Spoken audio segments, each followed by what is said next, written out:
Doctor संगीत चौधरी। मुझे इनके पिताजी जगदीश ककराले जी का भी सानिध्य मिला है और इनके पूरे परिवार का भी मिला और उनकी मूर्ति अनावरण का मौका भी मिला। सेवा और संस्कारों के साथ में आप मेडिकल में हैं और सामाजिक सरोकारों से लगातार जुड़ी है।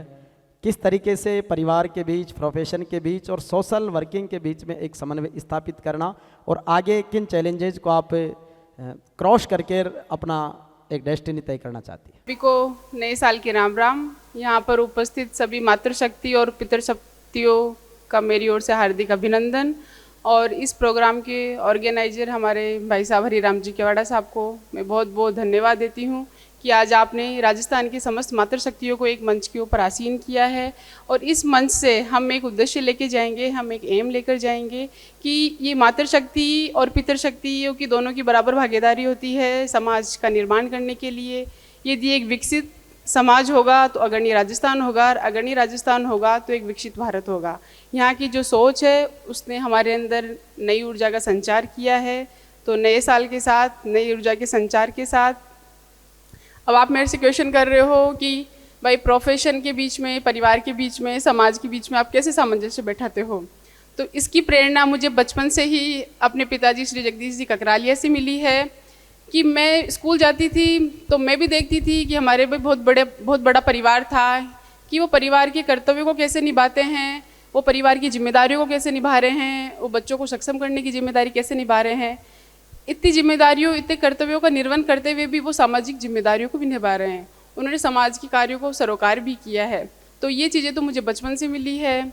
और शादी के बाद में मेरे ससुर जी स्वर्गीय श्री भंवर जी कड़वा कुचामन सिटी से, उनका भी मुझे बहुत सानिध्य मिला है कि मैं अपने आप को बहुत खुश नसीब मानती हूँ कि मुझे दोनों तरफ से बराबर प्यार मिला है और उसी की बदौलत मैं इन चीज़ों के बीच में सामंजस्य बैठा सकती हूँ।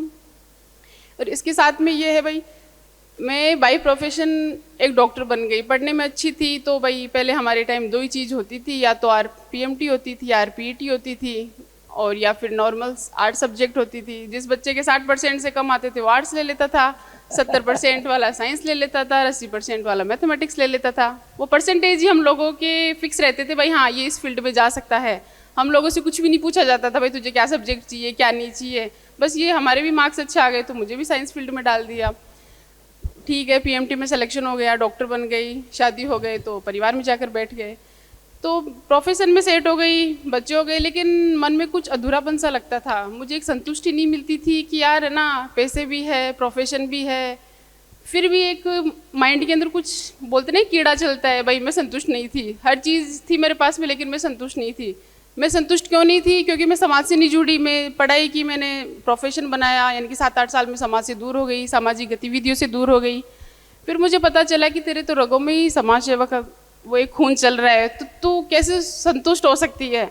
तो मैं सामाजिक कार्यों से जुड़ी, जो मानव कल्याणकारी कार्य होते हैं उनमें मैंने छोटा छोटा हस्तक्षेप करना चालू किया। तो अब जाकर मैं संतुष्ट हूँ कि मेरा परिवार भी है, प्रोफेशन भी है और ये मेरा सक्षम समाज भी मेरे साथ में जुड़ा हुआ है।